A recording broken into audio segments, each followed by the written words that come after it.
आमीन। तमाम तर शुक्र और तारीफ अल्लाह के लिए है जो तमाम जहानों का रब है, बहुत ज्यादा मोहब्बत करने वाला और बहुत ज्यादा ख्याल करने वाला, हमेशा मोहब्बत करने वाला, हमेशा ख्याल रखने वाला, रोजे जजा का मालिक है। हम तेरी ही इबादत करते हैं और तुझ ही से मदद मांगते हैं।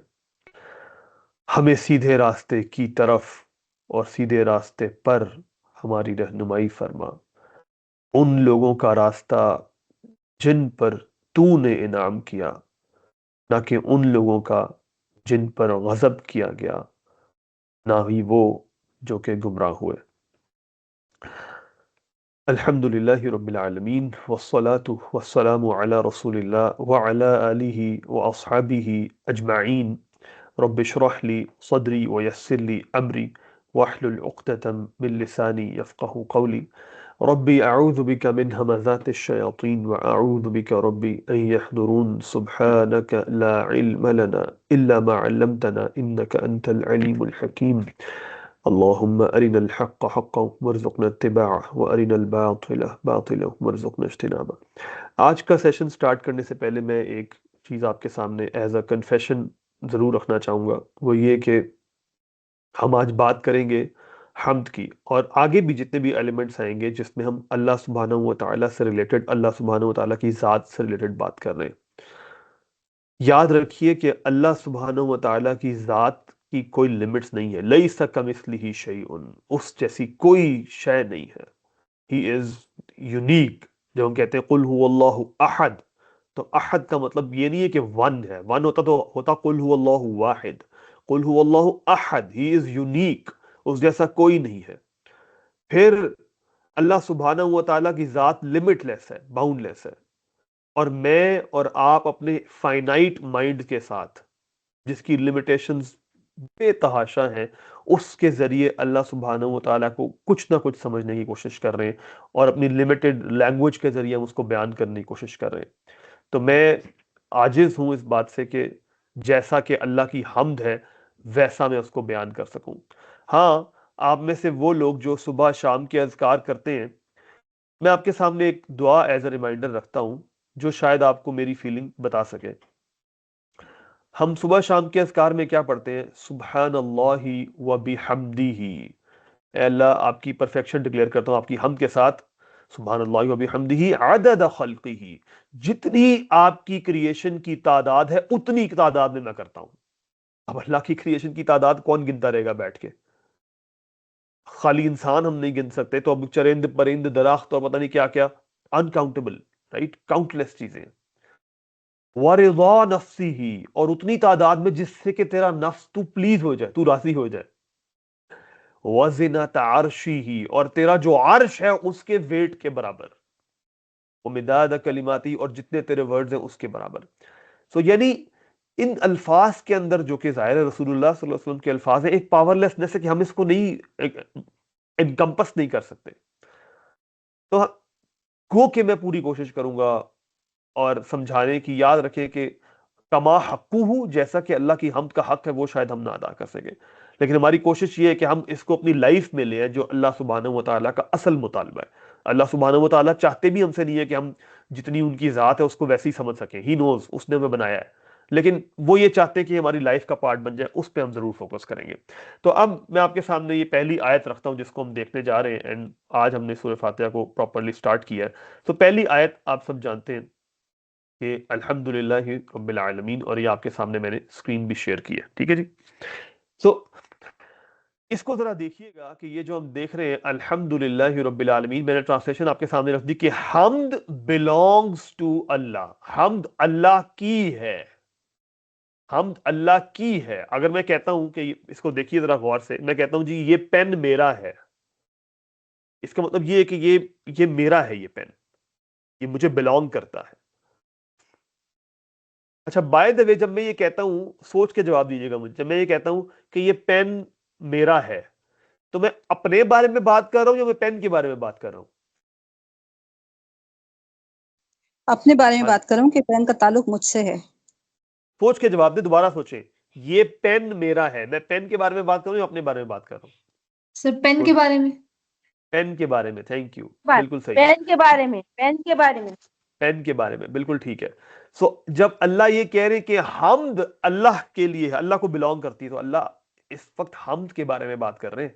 ये बलागा के स्कॉलर्स हमें समझाते हैं, विच मीन्स कि जब भी हमद की बात आएगी तो असल उसका हकदार, वो बिलोंग किसको करती है? वो अल्लाह की है। जब भी तारीफ की बात की जाएगी, शुक्र की बात की जाएगी, तो वो अल्लाह ही की है और किसी की नहीं है। इसका मतलब ये हुआ कि जब मैं किसी शख्स का भी शुक्र अदा कर रहा हूं, तो मुझे ये बात पता है कि असल में तो अल्लाह ने इसको मीन बनाया, और डेफिनेटली मैं उसका शुक्र अदा करूंगा, रसूलुल्लाह सल्लल्लाहु अलैहि वसल्लम की हदीस है। लेकिन मेरे माइंड में ये है कि असल इसके पीछे बैक एंड पे एक ही जात है, और वो अल्लाह की जात है। जब मैं किसी की तारीफ भी कर रहा हूं, तो उसके बैक एंड पे कौन है? उसके बैक एंड पे अल्लाह सुब्हानहू व तआला की जात है, उसने इस शख्स को इनेबल किया था ये काम करने के लिए। This is very important. इसका मतलब ये हुआ कि हमद असल में किसकी है? अल्लाह सुब्हानहू व तआला की, जो तमाम जहानों का रब है। रब को आज छोड़ दे, ये हम नेक्स्ट सेशन में देखेंगे, अभी हम हमद की बात करते हैं। फिर मजे की बात यह कि हम जो है ना, ये इस्म आया है, आसान जबान में इसके तीन मीनिंग्स निकलते हैं। नंबर वन, सबसे पहली चीज ये कि जब कोई चीज इस्म होती है तो वो टाइमलेस होती है। ये बहुत इंपॉर्टेंट कॉन्सेप्ट है। टाइमलेस का मतलब ये है कि उसको टाइम की जरूरत नहीं है, क्योंकि जब एक चीज टाइम में आ जाती है तो इसका मतलब ये होगा कि या तो वो थी और वो खत्म हो चुकी है, या फिर वो अभी चल रही है प्रेजेंट के अंदर, या फिर वो कब होगी? फ्यूचर के अंदर। जब भी टाइम आ गया तो पास्ट प्रेजेंट फ्यूचर आ गया। तो इसका मतलब यह हुआ कि अगर हमद टाइम बाउंड होती तो या तो हमद हो चुकी होती, या फिर हमद अभी हो रही होती, या फिर हमने फ्यूचर में होना होता। लेकिन जब हमने कहा कि टाइम लेस है, तो इसका मतलब यह है कि हमेशा से हमद है और हमेशा रहेगी। जब से अल्लाह की जात कदीम है, अल्लाह सुब्हानहू व तआला की कोई बिगिनिंग कोई एंड नहीं है, तो जब हमद भी, उसकी कोई बिगिनिंग कोई एंड नहीं है, टाइमलेस है ये। अच्छा, जब टाइमलेस हो गई, दूसरी चीज क्या निकली कि इसके लिए कोई करने वाला नहीं चाहिए। क्योंकि अगर कोई करने वाला हो तो जिस वक्त वो करने वाला कर रहा है उस वक्त हमद हो रही है। अगर करने वाला चाहिए तो जब मैं कह रहा हूं अल्हम्दुलिल्लाह अल्हम्दुलिल्लाह अल्हम्दुलिल्लाह, अब तो हमद हो रही है। जैसे ही मैंने चुप कर लिया, मैंने अल्फाज बंद कर लिए, अब हमद नहीं हो रही है। नहीं, जब अल्लाह ने कहा अलहम्द, इसका मतलब यह है कि अल्लाह की हमद के लिए, यानी इसका मतलब यह हुआ तीसरी कि मुझसे और आपसे बरी जिम्मा हो गई, यानी मैं और आप हमद करें या ना करें, अल्लाह सुब्हानहू व तआला की हमद को कोई फर्क नहीं पड़ता। वो फिर भी लायके हमद है, फिर भी हर चीज, हर तारीफ शुक्र उसी के लिए है। अल्लाह सुब्हानहू व तआला कुरान में बार बार कहते हैं इन्नल्लाह लगनियुन हमीद, अल्लाह सुब्हानहू व तआला तो बिल्कुल इंडिपेंडेंट है और तारीफ के काबिल है। तुम्हारी जरूरत नहीं है अल्लाह को।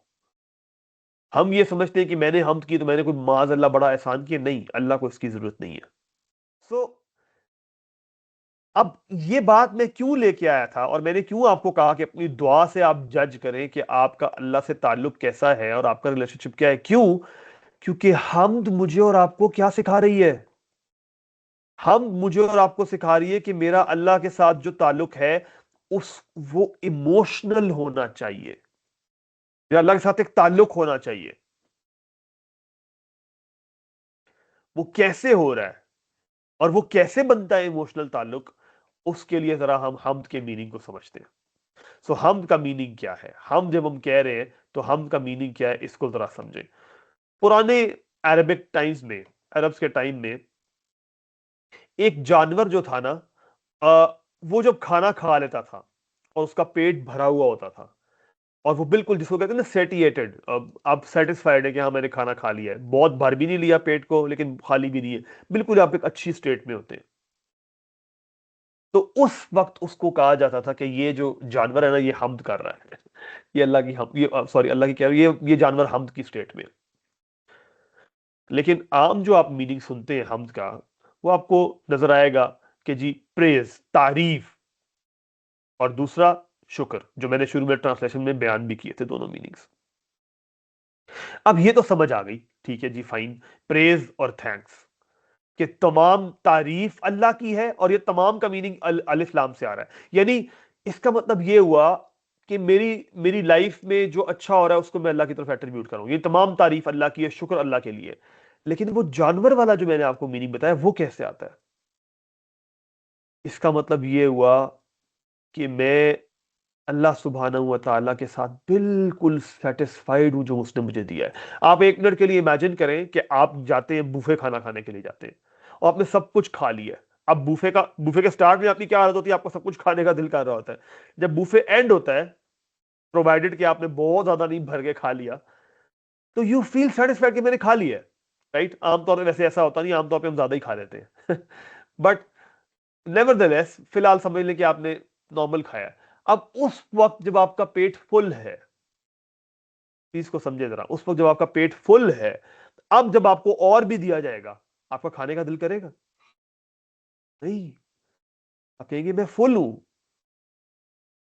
ये है मतलब हमद का, कि अल्लाह ने मुझे इतना कुछ दिया हुआ है, इतना कुछ दिया हुआ है, मैं निमतों के अंदर इतना सराउंडेड हूं, मैं डूबा हुआ हूं उसकी निमतों के अंदर, कि मेरे पास जगह ही नहीं है कि मैं और ले लूं। मैं इतना सेटिस्फाइड हूं, या अल्लाह मुझे नहीं चाहिए और, मुझे तूने इतना कुछ दे दिया है। ये है हमद, ये है हमद की रूट, कि मैं और आप इतने सेटिस्फाइड हैं अल्लाह की, कि अल्लाह ने मुझे इतना कुछ दिया हुआ है। अब आप सोच रहे होंगे कि यार ये कैसे हो सकता है, मेरी लाइफ में तो ये भी मिसिंग है, मेरी लाइफ में तो ये भी मिसिंग है, मेरी लाइफ में तो फलां चीज मिसिंग है, मेरी तो फैमिली में ये प्रॉब्लम है, मेरे तो फाइनेंसिस में ये प्रॉब्लम है, मेरे तो करियर में ये प्रॉब्लम है, मैं तो ये करना चाहता था, ये करना चाहती थी, मैं नहीं कर सकी। 100 तरह के मसले हम गिनवा लेंगे, और इधर आप हमें हम का मीनिंग बता रहे हैं कि जी आप बिल्कुल फुल है, सेटिस्फाइड है, आपको जरूरत नहीं है। ये कैसे होता है? इस इसका मतलब ये हुआ, और इस पे मैं आता हूं भी, इसका मतलब ये हुआ कि हम की हमारे हमें 3 तरह की हम हमसे डिमांड क्या कर रहा है। हम जब कह रहे हैं ना अल्हम्दुलिल्लाह, तो अल्हम्दुलिल्लाह मुझसे 3 डिमांड्स कर रहा है। पहली चीज कि मैं लाइफ में हर जो मेरी अच्छाई हो, कुछ भी अच्छा हो, उसकी एट्रीब्यूशन अल्लाह की तरफ जा रही है। अल्लाह ने किया है जो भी किया है, या अल्लाह तेरा शुक्र है। हर वक्त मैं शुक्र की स्टेट में हूं और मैं सेटिस्फाइड हूं जो कुछ भी अल्लाह ने मुझे दिया है। अब इसको जरा समझे गौर से, ये 3 चीजें हैं, ये 3 इंप्लीकेशंस है हमद की, जो कि होनी चाहिए कि अल्लाह सुब्हानहू व तआला जो भी, यानी जब भी मेरी लाइफ में कुछ अच्छा हुआ, ठीक है, मैंने अल्लाह की तरफ एट्रीब्यूट किया। जब भी कुछ भी किसी ने कुछ मेरी मदद भी की, मैंने उसका शुक्र अदा किया, लेकिन मैंने अल्लाह का शुक्र अदा किया कि अल्लाह की वजह से ऐसा हुआ है। अब ये सारी की सारी चीजें क्या कर रही है? ये सारी की सारी चीजें मेरा अल्लाह के साथ एक ताल्लुक बना रही है, और 2 चीजें जो है ना ये मुझे वाजे तौर पे इशारे कर रही हैं। अब इसको बहुत ध्यान से सुनिए क्योंकि ये बहुत जरूरी है। हमद मुझे 2 चीजें जो सिखा रही है, वो क्या सिखा रही है? हम मुझे कह रही है कि एक तो ये कि तुमने अल्लाह के बारे में हमेशा पॉजिटिव गुमान रखना है। अच्छा, पॉजिटिव गुमान का क्या मतलब है, इसको समझे जरा गौर से।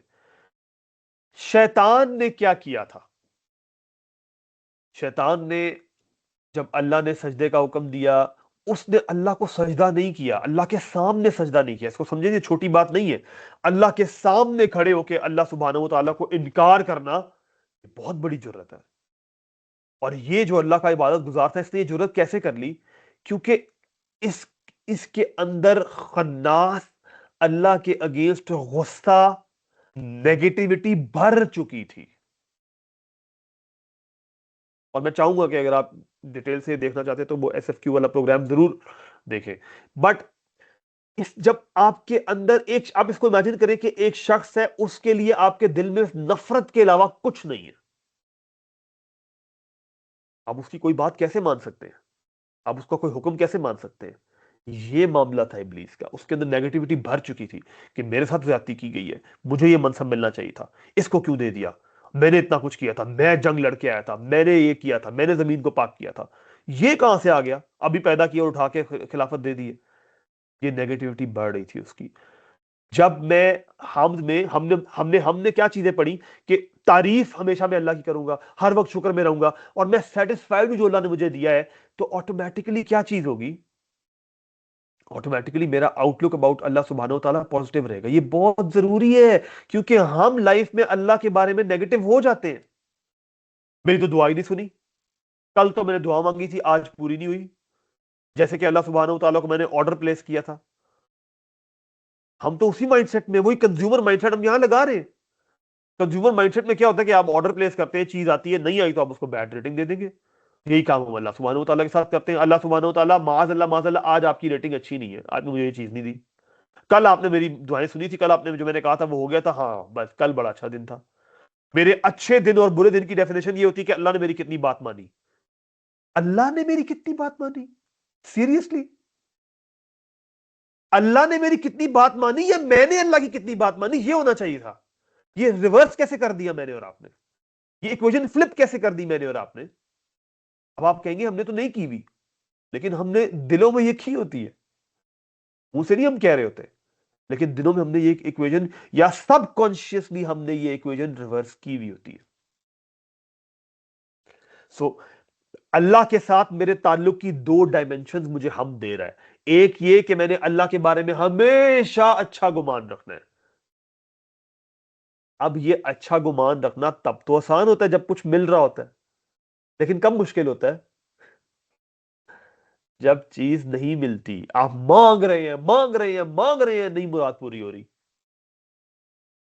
आपसे कोई चीज अल्लाह ने ले ली, अब मुसीबत पड़ती है। अब अल्लाह के बारे में अच्छा गुमान रखे ना, तब आपके ईमान का पता चलता है। एंड वल्लाही ये अचीवेबल है, ये कोई अनहोनी चीज नहीं है। अल्लाह से मोहब्बत डेवलप हो जाती है तो ये अचीव हो जाता है।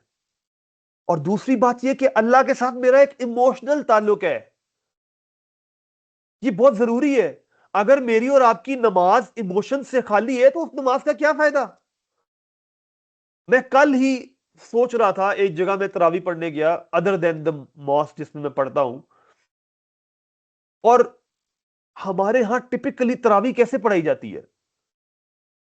बिल्कुल हमने उसकी रूह निकाल दी है कुरान की, उसमें से एक मैकेनिकल अंदाज में इमाम खड़ा हो रहा है, पढ़े जा रहा है पढ़े जा रहा है, फिर दो रफ्ते पढ़ी, उसके बाद फौरन खड़ा होता है, फिर पढ़ता है, फिर खड़ा हो जाता है, और 20 रफ्ते ठा ठा ठा ठा करके निकाल दिया आपने। बिल्कुल मैकेनिकल तरावी हो रही है, मैकेनिकल नमाज हो रही है, क्योंकि इमोशनल ताल्लुक है ये अल्लाह के साथ। अल्लाह के साथ वो टिक वाला ताल्लुक लगाया हुआ है, टिक वाला। नमाज का टिक लग गया, टिक लग गया, रोजा रखा था, टिक लग गया, चलो जी, अल्लाह अल्लाह ने आज मुझे ये कहा था, टिक लग गए सारे। आपका ताल्लुक अल्लाह के साथ वो टिक वाला है, बस बस वो फिक के लिहाज से चीज पूरी हो गई। हाँ, नमाज में कर लिया था कर लिया था, रफाई दैन कर लिया था कर लिया था, नहीं किया था नहीं किया था, चलो जी कहानी खत्म। इमोशंस कहां गए आपके? जज्बात किधर गए? रूहानियत तो आती ही जज्बात के जरिए है। अल्लाह के साथ मोहब्बत, अल्लाह के साथ मोहब्बत खुद क्या है? इमोशन है। वो मोहब्बत के इमोशन के बगैर आपने नमाज कैसे पढ़ ली? और उसके बाद फिर ये भी सोचा कि वो नमाज मुझे फायदा भी देगी दुनिया के अंदर। ये दो एस्पेक्ट प्लीज बहुत जरूरी, इसको बड़ा बड़ा करके अपने पास चार्ट की फॉर्म में लगा ले कि अल्लाह के बारे में आज के बाद कभी भी मैं बुरा गुमान नहीं रखूंगा। खास तौर पे तब जब अल्लाह कुछ ले ले, और अल्लाह के साथ मेरा एक इमोशनल ताल्लुक है। अब आते हैं इस चीज के ऊपर, और मैंने जानबूझ के ये पहले रखा है ताकि आपके माइंड में डेवलप हो ये कॉन्सेप्ट, ये सवाल आपके माइंड में बार बार है कि ठीक है, ये आप हमें बता रहे हैं कि ये होना चाहिए, ये होगा कैसे, ये होगा कैसे? इसका जवाब अगर आप गौर करें तो उस वीडियो में आपको मिल गया होगा। और just to reiterate, just for confirmation, या जस्ट के आपको एज अ रिमाइंडर मैं आपको बताता हूं कि ये कैसे होगा। ये ऐसे होगा जब मैं और आप सबसे पहले अपनी लाइफ के अंदर एक मेंटल शिफ्ट लेके आएंगे।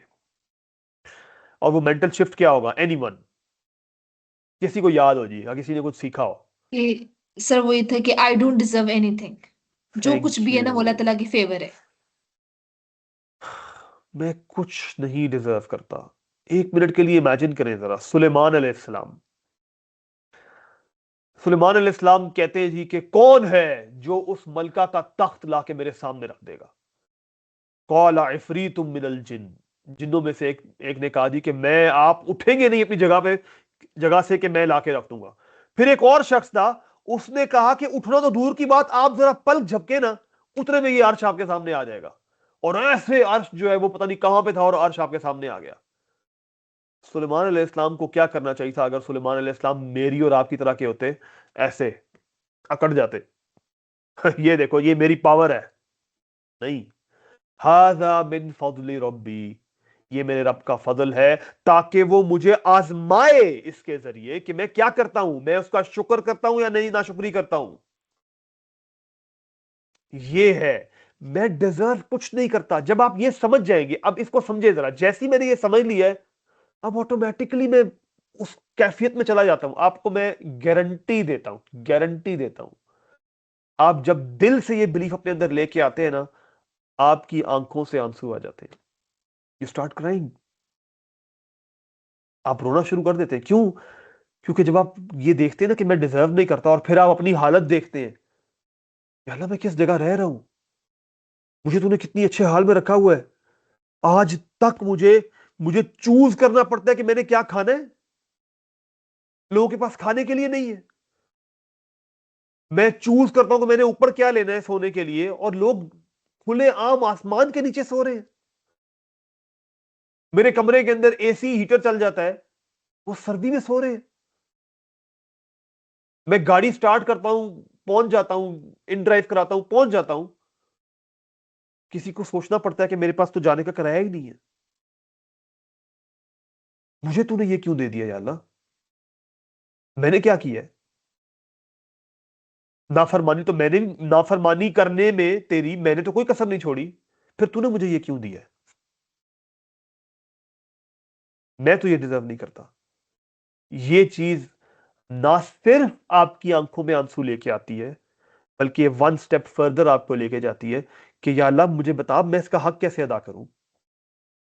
यकीनन तू मुझसे पूछेगा, सुम्मा लतुसअलुन्न यौमइज़िन अनिन नईम, जरूर जरूर जरूर तुमसे इन नेमतों के बारे में पूछा जाएगा। और हैरान होंगे आप ये सुन के कि एक वाकया आता है कि हजरत अबू बकर एक दफा, हजरत अबू बकर, उमर और रसूलुल्लाह सल्लल्लाहु अलैहि वसल्लम, ये तीनों शदीद भूख की हालत में निकले हैं। शदीद भूख से तंग आके नहीं जब इंसान निकलता कि यार किसी के पास जाए कुछ मिले खाने के लिए, ये तीनों जा रहे हैं। और आखिर में जाके एक अंसारी के पास जाते हैं, वो देखता है, वो कहता है जी खुशी होगी मुझे आप मेरे पास आ गए। वो उनको कुछ खाने के लिए देता है, और वो शदीद भूख के बाद जब थोड़ा सा खाना खाते हैं तो रसूलुल्लाह सल्लल्लाहु अलैहि वसल्लम कहते हैं, उमर, ये है वो नेमतें जिनके बारे में क़यामत के रोज पूछा जाएगा। मेरी और आपकी तरह नहीं कि पेट भरे हुए हैं, दिन के 3-3 खाने खा रहे हैं ना। तो मेरे और आपके पास जो नेमतें, उसके बारे में क्या ख्याल है?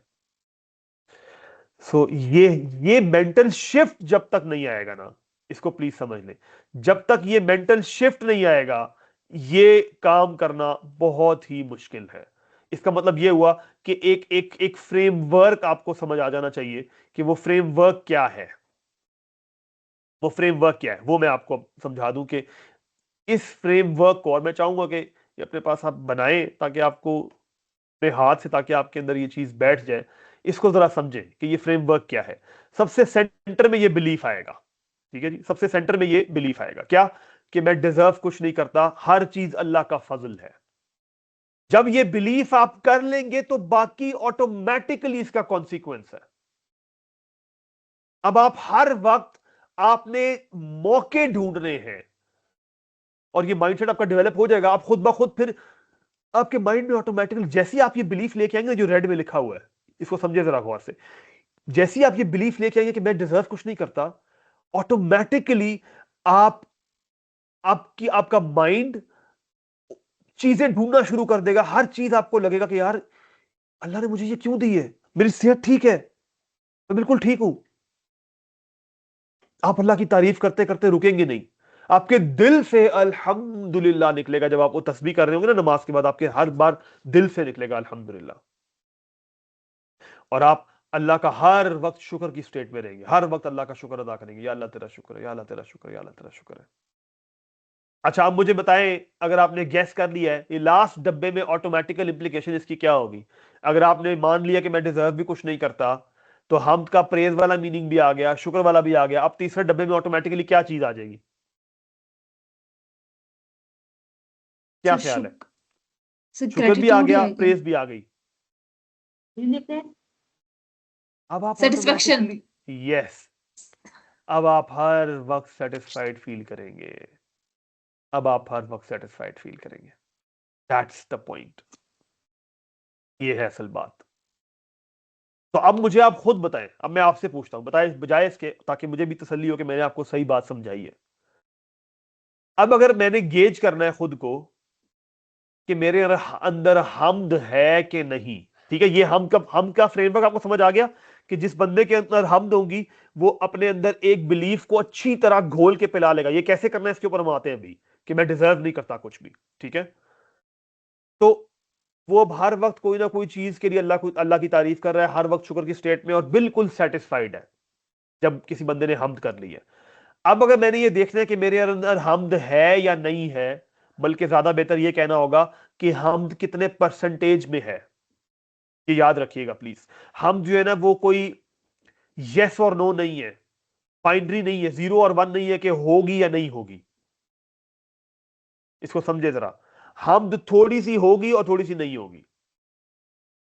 यानी आप इसको इस तरह समझ ले कि आप अगर ये, यानी क्या इसको इस तरह कह ले कि लेट सपोज ये कोई कोई यू बना हुआ है, राइट, लेट सपोज ये यू बना हुआ है, ठीक है, और यहां पे एक एक शुक्र और नाशुक्री है, ठीक है। तो हमद या तो थोड़ी सी होगी या ज्यादा होगी, और जैसे जैसे हमद बढ़ेगी नाशुक्री कम हो जाएगी। यानी इसको इस तरह समझ लें कि हमद के बारे में हम ये कहेंगे कि हमद कितनी है, हम ज्यादा है कि नहीं है। हमद का ना होना या होना नहीं है, ये भी हो सकता है कि हम थोड़ी सी और हम थोड़ी सी ना हो। हम कुछ एरियाज में हो लाइफ के, कुछ एरियाज में ना हो सकता है कोई बंदा अपनी हेल्थ के बारे में कहता हो कि वो फॉर ग्रांटेड है, और वहां पे उसको शुक्र ना फील होता हो, लेकिन वो अपने करियर के बारे में बहुत शुक्रगुजार हो। वो अपने अल्लाह ने जो उसको ईमान दिया उसके बारे में बहुत शुक्रगुजार है, लेकिन उसने कभी अपनी फैमिली के अंदर उसको कीड़े नजर आते हैं, फैमिली के बारे में उसने कभी शुक्रगुजारी नहीं की, ठीक है। तो यू कैन हैव हमद in some areas, and in some areas हमद कंप्लीटली मिसिंग हो सकती है। तो इसलिए हम कह रहे हैं कि हम थोड़ी सी हो या ज्यादा हो, ये है असल बात। तो अब मेरा आपसे सवाल ये है कि हमद, अगर मैं आपका क्वेश्चन लेता हूं, हमद अगर मैंने ये गेज करना है कि मेरे अंदर हमद है कि नहीं है, तो क्या साइंस होंगे एक बंदे के अंदर? मुझे अपने अंदर क्या रेड फ्लैग्स नजर आएंगे जिससे मैं कहूंगा कि यार मेरे अंदर हमद मिसिंग है? क्या ख्याल है? सर कंप्लेनिंग बिहेवियर होगा, वो हर टाइम थैंक कंप्लेन यू, कर रहा होगा चीजों के बारे में। वेरी गुड, कंप्लेनिंग बिहेवियर होगा। और सर कंपैरिजन बिहेवियर होगा, उसके पास ये है मेरे कंपैरेटिव पास बिहेवियर नहीं होगा, है। बिल्कुल बिल्कुल बिल्कुल। और और नाशुक्रापन और होगा। फिर इन दोनों। नाशुक्रापन होगा, बिल्कुल। अच्छा, एक बात बताएं, जब हम नाशुक्री कर रहे होते हैं, अभी आप लोगों ने शुरू में कहा जी आई एम फीलिंग गुड अल्हम्दुलिल्लाह, ठीक है, जब हम नाशुक्री की स्टेट में होते हैं, कंप्लेंट्स कर रहे होते हैं, फील कैसा कर रहे होते हैं? Sir angry, frustrated, good, anxious, गुस्सा से फ्रस्ट्रेटेड, मतलब आ रहा होता है ये चीज। एंशियस, गुस्सा, सारे नेगेटिव इमोशंस आ रहे होते हैं। और जब शुक्रगुजारी आती तो पॉजिटिव इमोशंस आ रहे होते हैं। इसका मतलब ये हुआ कि मेरी जो यूजुअल फीलिंग्स हैं, जो ज्यादातर मेरे अंदर फीलिंग्स डोमिनेंट रहती हैं, बस वो मुझे ये बताने के लिए काफी है कि मेरे अंदर हमद है कि नहीं है। अगर ज्यादातर मेरे emotions, most of the times I am frustrated, I am angry, मैं अनईजी हूं, इसका मतलब यह है कि मेरे अंदर हमद मिसिंग है। बहुत आसान सा लिटमस टेस्ट है। सो अब इसको समझे जरा गौर से। मैंने क्या कहा, मोस्ट ऑफ द टाइम्स जब आप कंप्लेन कर रहे होते हैं तो आप सर्कल ऑफ कंसर्न पे फोकस कर रहे होते हैं, और सर्कल ऑफ कंसर्न पे, या इसका कन्वर्स भी ट्रू है, अगर आप लाइफ में सर्कल ऑफ कंसर्न पे फोकस करेंगे तो आप कंप्लेनर बन जाएंगे। फिर से रिपीट कर रहा हूं, अगर आप सर्कल ऑफ कंसर्न पे फोकस करेंगे, वो चीजें जो आपके इख्तियार में नहीं अल्लाह ने दी उनको चेंज करने की कोशिश करेंगे, डेफिनेटली आपके अंदर फ्रस्ट्रेशन, एंजाइटी आएगी और आप एज अ रिजल्ट कंप्लेन करेंगे। लेकिन अगर आप उन चीजों पे फोकस करते हैं जो अल्लाह ने आपके कंट्रोल में दी है, इनको आप चेंज कर सकते हैं, और जितना कर सकते हैं अल्लाह सुब्हानहू व तआला, और उसी से आप ऑटोमेटिकली कंप्लेन माइंडसेट से बाहर आ जाएंगे। सो ये समझाना क्यों जरूरी है, ये सेकंड मेंटल शिफ्ट है। पहला काम क्या करना था, वो बिलीफ स्ट्रांग करना था कि मैं डिजर्व नहीं करता। दूसरा काम क्या करना है आज के बाद से, जो चीज मेरे इख्तियार में नहीं है उसको तकदीर समझ के एक्सेप्ट कर लिया। That's it. सूरह हदीद की बहुत प्यारी आयत है, बहुत प्यारी आयत है। अल्लाह सुब्हानहू व तआला फरमाते हैं, मा असाब मिन मुसीबतिन इल्ला मा कतबल्लाहु, कोई मुसीबत तुम्हारे ऊपर नहीं आती मगर यह कि अल्लाह ने उसको एक खुली किताब के अंदर पहले से लिख दिया हुआ है। अच्छा, क्यों लिख दिया हुआ है? अब देखिए जरा, यानी इस चीज पे ईमान से तुम्हें क्या फायदा होगा? अल्लाह क्या कहते हैं, लिकई ला तअसौ अला मा फातकुम, ताकि जब तुमसे कोई चीज चली जाए, खत्म हो जाए, तुम्हें ना मिले, तो तुम उसके ऊपर बस ऐसे हाथ मल मल के, यार मैं ये कर लेता, ओ ये हो जाता, ये तुम ना करो। फला तफरहू बिमा आताकुम, और जब वो मिल जाए तो अपने ऊपर ना शुरू हो जाओ कि ओहो मैंने ये किया था, मेरी स्ट्रेटजी थी, मैंने ये कर लिया, ये कर लिया। ना ही तुम इतराओ और ना ही तुम मायूस हो। ये है फायदा तकदीर पे। तकदीर में क्या चीज है जो आपके कंट्रोल में नहीं है, दैट्स इट। हां, कोई चीज आपके कंट्रोल में है और आप ना करें और फिर बहाना तकदीर का लगा दें, वो बात यहां नहीं हो रही है। ठीक है, तो मैं लेट सपोज फुल फास्ट गाड़ी चला रहा हूं, कट मारता हुआ जा रहा हूं, और फिर मेरा एक्सीडेंट हो जाए, और फिर मैं कहूं या अल्लाह तकदीर में तो यही लिखा हुआ था। ये अपने गुनाहों का, अपने एक्शंस की रिस्पॉन्सिबिलिटी का बोझ अल्लाह पे डालना, जैसा कि इब्लीस ने किया था, ये वो काम है, ये इब्लीसी माइंडसेट है। हाँ, मैं बिल्कुल आराम से एहतियात से चला रहा था, एकदम से गाड़ी लग गई, कोई आ गया सामने, कुछ भी हो गया, नॉट इन माई कंट्रोल, कोई पीछे से मार के चला गया, तकदीर में लिखा हुआ था, यस लिखा हुआ था। ठीक है, अब मैं फिलहाल उस तरफ ज्यादा नहीं जा रहा बिकॉज फिर हम डिस्ट्रैक्ट हो जाएंगे, but for now circle of concern और सर्कल ऑफ इन्फ्लुएंस। तो दूसरी चीज ये होगी कि आपने फोकस किस पे करना है, जो कि आप कंट्रोल कर सकते हैं, इस पे फोकस करना है। ये चीज क्या करेगी आपको, ये आपको कंप्लेन माइंडसेट से उठा के कहां लेके जाएगी, ये आपको कंप्लेन माइंडसेट से लेके जाएगी शुक्र वाले माइंडसेट के अंदर। हम का माइंडसेट जब डेवलप करना है, पहली चीज, I don't deserve anything, then I have to shift from circle of concern to circle of influence. वो चीजें जो मेरे कंट्रोल में है उसके ऊपर मैंने आना है। ठीक है, तो अब यहां पे मैं एक एक आपको और बहुत मजे की स्लाइड जो है वो दो दिखाना चाहूंगा। एक कंपैरिजन आपके साथ मैं शेयर करना चाहूंगा, बहुत इंटरेस्टिंग कंपैरिजन है ये, कि एक शुक्र है और दूसरा है कुफर। और ये कुफर वो वाला नहीं है डिसबिलीफ वाला कुफर, कुरान ने बहुत जगहों पे नाशुक्री का ऑपोजिट इस्तेमाल किया, तो कुफर से मुराद है नाशुक्री। ठीक है, तो ये दो तरह के माइंडसेट होते हैं, इनको जरा आपके सामने मैंने एक कंपैरिजन किया ताकि आपको समझ आ जाए कि ये अपने आप को हम गेज भी कर सके। ठीक है, ओके जी। सो जरा इसको देखिए जी, शुक्र माइंडसेट में, और ये हमने करना है। ठीक है, ये मैं आपको इसलिए दिखा रहा हूं सो दैट यू अंडरस्टैंड कि ये चीजें मैंने अपने अंदर डेवलप करनी है। अगर आप अपने आप को कंप्लेन माइंडसेट से कहां लेके जाना चाह रहे हैं, शुक्र माइंडसेट पे, तो आपने क्या करना है, शुक्र माइंडसेट वाला बंदा किस चीज पे फोकस करेगा कि मेरे पास क्या है, रसूलुल्लाह सल्लल्लाहु अलैहि वसल्लम ने क्या फॉर्मूला बताया? हमेशा उसको देखो जो तुमसे नीचे है। तो मैं अपना कंपैरिजन किसी ऐसे से नहीं करूंगा कि जो बहुत बड़ा उसकी मेंशंस है, मेंशंस में रहता है, बड़ी बड़ी गाड़ियां हैं, और नहीं, मैं देखूंगा यार कि वो साइकिल वाला, मैं देखूंगा वो जो पैदल चल रहा है, मैं देखूंगा जो बाइक वाला है। दैट्स, ये मैं फोकस करूंगा कि मेरे पास क्या है। राइट? कंप्लेंट माइंडसेट क्या करेगा? क्या मिसिंग है? इसको आप इस तरह समझ ले कि लेट सपोज आपको वो एक बड़ी प्यारी सी स्टोरी सुनाते होते हैं लोग ना, कि वो एक शख्स था, उसके पास एक बंदा गया, और वो बड़ा जो था ना, बहुत ही शुक्रगुजारी करने वाला और बहुत ही अल्लाह का शुक्र, हर हाल में शुक्र करने वाला शख्स था। तो एक दिन एक शख्स जो है ना, वो जाता है उसके पास, और उसके घर के बाहर जो है ना, एक बोरी रखता है, और उस बोरी के अंदर 99 जो है ना, वो गोल्ड कॉइन्स रख देता है। अच्छा, वो 99 गोल्ड कॉइन्स रख देता है। वो बंदा बाहर आता है, आके देखता है, ओ यार, ये सोने के सिक्के आ गए मेरे पास। अच्छा, वो उनको काउंट करता है, काउंट करता है, काउंट करता है। जब काउंट करता है तो 99 होते हैं। 99 होते हैं, तो वो अब सोचना शुरू करता है, यार ये एक कहां चला गया, ये 100 पूरे होने चाहिए थे। अब वो ढूंढ रहा है, इधर ढूंढ रहा है, इधर ढूंढ रहा है, इधर ढूंढ रहा है, पूरा दिन वो जो है ना, वो लगा हुआ है इसी के अंदर। शाम को वो बंदा जिसने रखा होता है वो पास आता है, कहते क्या हुआ, आज सुबह से परेशान लग रहे हो?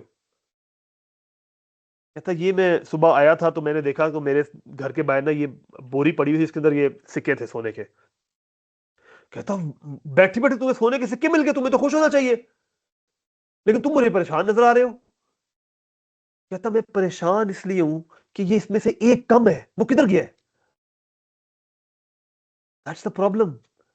ये हमारी जिंदगियों का प्रॉब्लम है कि हम उस एक, वो जो सिक्का नहीं है ना, उसको ढूंढ रहे हैं, वो क्यों नहीं है मेरे पास। ये है कंप्लेंट माइंडसेट। शुक्र माइंडसेट क्या कहेगा? यार ये बैठे बैठे मुझे 99 सिक्के किधर से आ गए। कंप्लेंट माइंडसेट क्या कहेगा? ये एक किधर चला गया। That's the problem. ये है जब आपने कंप्लेंट माइंडसेट से शुक्र की तरफ शिफ्ट करना है। दूसरा, आप you are grateful for what you have. लेकिन कंप्लेंट माइंडसेट में जो मिसिंग है, उसके ऊपर आपको गुस्सा है, आप एंशियस हैं। इब्लीस ने क्या किया था? इब्लीस को गुस्सा था कि मुझे मनसब नहीं दिया गया, और भूल क्या गया वो? अल्लाह ने जो उसको विंग्स दिए हुए थे, जो एंजल्स के साथ उसको रखा हुआ था अपने मुकर्रबीन में, वो सब भूल गया। किसी चीज का शुक्र नहीं। इस बात पे फोकस है कि मुझे ये मनसब क्यों नहीं दिया। और शुक्र क्या है? कि मैं हर वो चीज जो, जब अब देखिए, ये नेचुरल, जो सेकंड पॉइंट है, ये नेचुरल कॉन्सिक्वेंस है फर्स्ट वाले का। जैसे ही आप उस चीज पे फोकस करेंगे जो आपके पास है, ऑटोमेटिकली आपके अंदर ग्रेटिट्यूड आ जाएगा। और लास्ट चीज वो ये कि ये बहुत जरूरी है, ये बहुत जरूरी है, और यहां पे अक्सर बड़े बड़े मार खाते हैं। कंप्लेन माइंडसेट क्या करता है? कंप्लेन माइंडसेट, याद रखें, कंप्लेन मैंने बहुत ही लाइट नाम दिया हुआ है, वरना असल में इसको कहना चाहिए इब्लीसी माइंडसेट। ये इब्लीस का माइंडसेट है। इब्लीस ने क्या किया था फिर? किसको ब्लेम किया था? अल्लाह को ब्लेम किया था। क़ाल फ़बिमा अग़वैतनी लअक़उदन्न लहुम सिरातकल मुस्तक़ीम। या अल्लाह, तूने जो मुझे गुमराह किया है ना, अब मैं तेरे सीधे रास्ते पे बैठ के गुमराह करूंगा। अपने एक्शंस का ब्लेम किस पे डाला? आदम अलैहिस्सलाम ने क्या किया था बाय द वे? रब्बना वलमना अनफुसना। या अल्लाह, मेरी गलती, हमारी गलती, हमने गलत किया था, हमने अपने ऊपर जुल्म किया है। अब जरा अपने आप को गेज करें प्लीज, जरा कुछ मिनट लें और अपने आप को गेज करें कि आप ज्यादातर किसके ऊपर फोकस करते हैं, उसके ऊपर जो मिसिंग है, या उसके ऊपर जो आपके पास है। तो अभी मैंने आपको बताया था कि शुक्र माइंडसेट और कंप्लेंट माइंडसेट। अब आप जरा कंपैरिजन देखें इसका, कि एक है हम्द का माइंडसेट और एक है कुफर का माइंडसेट। हम्द का माइंडसेट अगर मेरा डेवलप हो जाएगा तो मैं क्या करूंगा? ये मैं इसलिए बता रहा हूं ताकि आप अपने आप को गेज कर सकें। आपने अपने आप को गेज करना हो तो यू शुड नो कि मैंने किन मेट्रिक्स पे अपने आप को गेज करना है। ठीक है? तो हम्द माइंडसेट वाला बंदा क्या करेगा? आई एट्रीब्यूट एवरीथिंग टू अल्लाह। वो जब भी कुछ अच्छा होगा ना लाइफ में, वो खुद क्रेडिट नहीं लेगा, वो किसको देगा? वो अल्लाह को देगा। क्योंकि उसको पता होगा। मैं आपको इसकी एग्जांपल देता हूं, ठीक है, ताकि डिटेल से समझा दूं, ताकि आपको कॉन्सेप्ट क्लियर हो जाए। Let's suppose I get a good grade, मैं पढ़ रहा हूं, मेरा अच्छा ग्रेड आ जाता है। या और एग्जांपल ले लेते हैं कोई, लेट्स सपोज मैं किसी मीटिंग में जाता हूं और वो डील लॉक हो जाती है, राइट नाउ, और मैं उससे पहले बहुत प्रिपरेशन करके गया था और मैंने कुछ कम्युनिकेशन स्किल्स की स्ट्रैटेजी सीखी, वो मैंने लगाई, निगोशिएशन की स्ट्रैटेजी लगाई और वो डील लॉक हो गई। नाउ इजंट इट बिकॉज वो डील इसलिए लॉक हुई ना क्योंकि मैंने अच्छी कम्युनिकेशन प्रैक्टिस की थी, वो इसलिए लॉक हुई ना क्योंकि मैंने वो पहले सीखा था। अगर मैं ना सीखता, वो मैं प्रैक्टिस ही ना करता, तो ये कैसे होता? नहीं। हम माइंडसेट क्या कहेगा? हम माइंडसेट ये कहेगा कि ये सब अल्लाह की वजह से हुआ है। मेरे मेरे माइंड में ये सीखने की मोटिवेशन किसने डाली, ये सीखने का ख्याल किसने डाला कि मुझे ये सीखना चाहिए, और फिर मैं कंसिस्टेंसी के साथ वो सीखता रहा और मैंने दरमियान में गिव अप नहीं किया। मुझे मुश्किल लग रहा था लेकिन मैंने सीखा, मुझे नींद आ रही थी लेकिन मैं काम में लगा रहा। ये मुझे ये सब कुछ करने के लिए इनेबल किसने किया? अल्लाह ने। तो लिहाजा तारीफ के लायक कौन है? अल्लाह। मैंने शुरू में बताया था हम की मीनिंग में क्या है, कि बैक एंड पे हर चीज की जो तारीफ है वो अल्लाह की तरफ जा रही है। ये हम का माइंडसेट है। लेकिन कुफर वाला माइंडसेट, वो माइंडसेट क्या कहेगा? नहीं नहीं यार, ये तो मैंने किया है, ये तो मैंने किया है। और जब इस माइंडसेट में कुछ बुरा होता है तो वो अल्लाह को ब्लेम करता है। हम माइंडसेट में अल्लाह सुब्हानहू तआला कुरान के अंदर कंसिस्टेंटली ये माइंडसेट हमारा डेवलप करते हैं। मिसाल के तौर पे अल्लाह ताला कहते हैं कि व इज़ा मस्सज़ुर्रु, जब इनको कोई तकलीफ पहुंचती है, ठीक है, तर्जुमे पे गौर करें, जब इनको कोई तकलीफ पहुंचती है, अच्छा, सुम्मा खव्वलनाहु निअमा, और जब हम इनको नेमत पे नेमत देते हैं। यार ये क्या बात हुई? जब तकलीफ की बात हुई तो अल्लाह सुब्हानहू व तआला कहते तकलीफ पहुंचती है, जब नेमत की बात आई तो कहते कि हम नेमत देते हैं। ये अल्लाह का कायदा है, थ्रू आउट द कुरान आपको ये कंसिस्टेंट मिलेगा कि जब भी कुछ अच्छा होगा अल्लाह कहेंगे कि वो अल्लाह ने किया है। जब भी कोई तकलीफ आएगी तो अल्लाह कहेंगे इनको पहुंची तकलीफ, इनको तकलीफ पहुंचती है, उसको अपनी तरफ मंसूब नहीं करते। ये है हमद माइंडसेट, ये है बिलीवर्स माइंडसेट। वो ये बात समझता है। क्यों वो समझता है? बिकॉज ही नोज कि अल्लाह मुझसे सबसे ज्यादा प्यार करते हैं, सबसे ज्यादा मोहब्बत करते हैं, और अल्लाह के कुछ लेने में भी मोहब्बत है। सो ये डिफरेंस पहला आ गया। दूसरा, हम वाला क्या कहता है? मैं इतना ज्यादा मुझे अल्लाह ने दिया है, मैं कुछ डिजर्व नहीं करता, सब कुछ अल्लाह का फजल है। वो कहता है कि मैं डिजर्व करता हूं। और तीसरा, कि बहुत जरूरी, क्योंकि अल्लाह का फजल है, ये तो थर्ड वाली बात हो रही है, तो अल्लाह चूज करता है, वो जानता है किसको कितना देना है और कितनी मिकदार में देना है। लेकिन दूसरे वाले केस में मैं क्या कहता हूं? भाई मैं इंटाइटल्ड हूं, और जब किसी और को कोई चीज मिलेगी तो मेरे अंदर क्या चीज आएगी? मेरे अंदर जेलसी आएगी, मैं जेलस फील करूंगा। आप देख रहे हैं कि हम मुझे कैसे जेलसी से रोक रही है। अभी मैं आपको एक जुमला बता दूं, इसको प्लीज ज़हन में रखिएगा। आपकी और मेरी सब डिप्रेशन और इन सब चीजों की वजह यही है कि हम माइंडसेट से दूर हैं। जो बंदा हम माइंडसेट में होता है उसको अल्लाह इन सब चीजों से बचा के रखते हैं।